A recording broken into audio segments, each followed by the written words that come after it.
के एक बहुत ही इम्पोर्टेंट टॉपिक के बारे में, क्राइटेरियाज़ ऑफ गुड रिसर्च। यानी एक अच्छी विश्वसनीय रिसर्च क्या होती है, उसकी क्या पहचान होती है।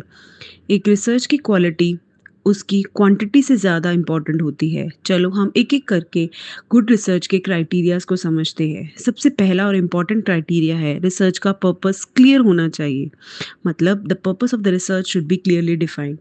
आप क्या खोजना चाहते हैं? आपके ऑब्जेक्टिव्स क्या हैं? ये एकदम साफ होना चाहिए। आपको कॉमन कॉन्सेप्ट्स के इस्तेमाल करने चाहिए ताकि कोई कन्फ्यूजन ना हो।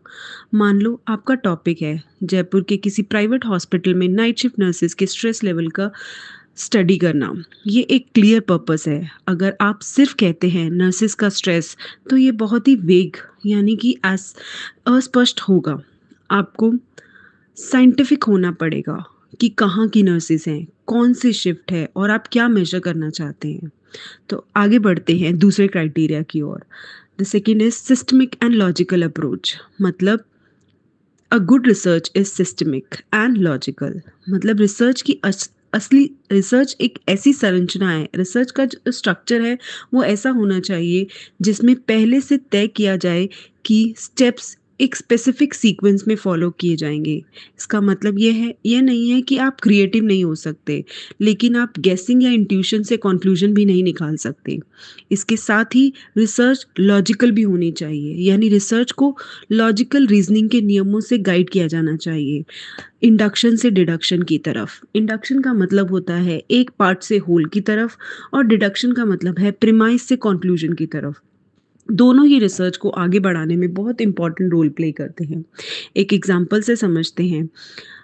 आप नर्सेस के स्ट्रेस पर डाटा कलेक्ट करने से पहले एक पूरा प्लान बनाएंगे। पहले प्रॉब्लम को डिफाइन करेंगे, फिर लिटरेचर रिव्यू करेंगे, फिर हाइपोथेसिस बनाएंगे, फिर रिसर्च डिज़ाइन बनाएंगे, फिर सैंपल सिलेक्शन करेंगे और आखिर में डाटा कलेक्शन। ये एक सिस्टमिक प्रोसेस होना चाहिए। आप डाटा को एनालाइज करके ही किसी लॉजिकल कंक्लूजन पर पहुंचेंगे, सिर्फ अनुमान से नहीं। तो आगे बढ़ते हैं एक गुड रिसर्च के अगले क्राइटेरिया की तरफ। रिसर्च प्रोसीजर और डिटेल डिस्क्रिप्शन। मतलब the research procedure used should be described in a sufficient detail to permit another researcher to repeat the research। मतलब आपने डाटा कैसे कलेक्ट किया है, सैंपल कैसे चुना है, कौन सा टूल यूज़ किया है, सब कुछ इतना डिटेल में लिखा होना चाहिए कि अगर कोई रिसर्चर आपकी स्टडी को रेप्लिकेट करना चाहता है तो वो आसानी से कर सके। इससे रिसर्च की कंटिन्यूटी बनी रहती है। एक एग्जाम्पल से समझते हैं। अगर आपने नर्सेस से डाटा कलेक्ट करने के लिए एक क्वेश्चनर यूज़ किया है, तो आपको रिपोर्ट में उस क्वेश्चनर को अटैच करना होगा। आपको बताना होगा कि आपने नर्सेस को कैसे सिलेक्ट किया है, क्या वो रैंडम सैम्पलिंग थी या पर्पसिव सैम्पलिंग थी। पूरी मेथडोलॉजी ट्रांसपेरेंट होनी चाहिए। आगे बढ़ते हैं एक अगले क्राइटेरिया की तरफ। एक गुड रिसर्च के अगले क्राइटेरिया में ऑब्जेक्टिविटी और केयरफुल प्लान डिज़ाइन शामिल होता है। मतलब the procedural design of the research should be carefully planned to yield the result that are objective as possible. इसका मतलब ये है कि आपका रिसर्च पर्सनल बायस या प्रेजुडिस से फ्री होना चाहिए। एक रिसर्चर को जज की तरह सच्चाई को निकालना होता है, ना कि एक वकील की तरह अपने केस को प्रूव करना होता है। अगर आपके डिज़ाइन में कोई कमी, कोई फ्लॉ है, तो उसे पूरी ईमानदारी, कंप्लीटली फ्रैंकनेस से रिपोर्ट करना चाहिए और फाइंडिंग्स पर उसके असर को भी बताना चाहिए। एक एग्जाम्पल से समझते हैं। अगर आप किसी एक पेन मेडिकेशन का असर पर स्टडी कर रहे हैं, तो आपको एक एक्सपेरिमेंटल ग्रुप जिन्हें दवाई नहीं दी गई और एक कंट्रोल ग्रुप जिन्हें यूजुअल ट्रीटमेंट मिला है रखना होगा। दोनों ग्रुप के कंपैरिजन ही आपको एक ऑब्जेक्टिव रिजल्ट देगा। अगर सिर्फ आप एक ही ग्रुप पर स्टडी करेंगे तो रिजल्ट बायस्ड हो सकता है।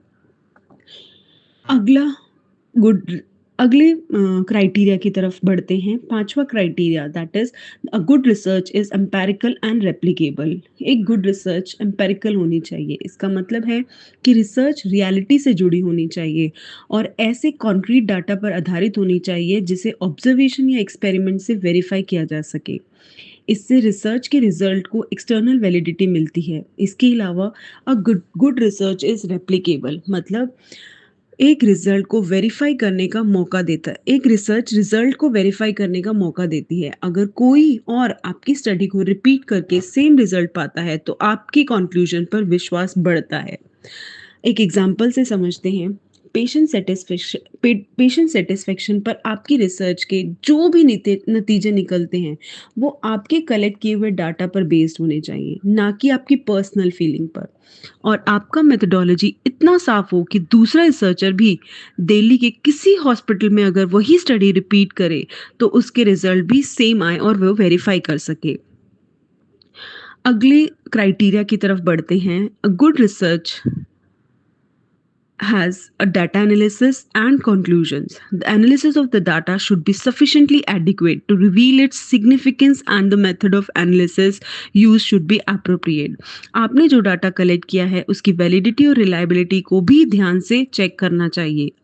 और सबसे ज़रूरी, conclusion should be confined to those justified by the data of the research. आप उतना ही कंक्लूड कर सकते हैं जितना आपका डाटा सपोर्ट करता है, उससे ज़्यादा नहीं। एक एग्जांपल से समझते हैं। अगर आपकी स्टडी सिर्फ 200 नर्सेस पर की गई है, तो आप ये नहीं कह सकते कि इंडिया की सब नर्सेस स्ट्रेस्ड हैं। आपका कंक्लूजन आपकी स्टडी की लिमिटेशन तक ही सीमित होना चाहिए। जैसे जयपुर के हॉस्पिटल में नाइट शिफ्ट नर्सेज में स्ट्रेस लेवल पाया गया है, तो वो जयपुर का है। मैम, आगे बढ़ते हैं एक एग्जाम्पल से।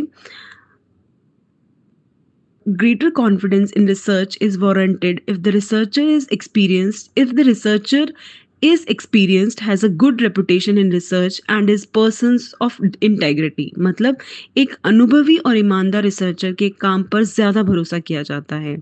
तो फ्रेंड्स, ये एक अच्छी रिसर्च के मुख्य क्राइटेरियाज थे। पर्पस साफ होना चाहिए, अप्रोच सिस्टमिक होनी चाहिए, प्रोसीजर डिटेल्ड होना चाहिए, डिज़ाइन ऑब्जेक्टिव होना चाहिए, डाटा एम्पेरिकल होना चाहिए और कंक्लूजन डाटा पर आधारित होना चाहिए।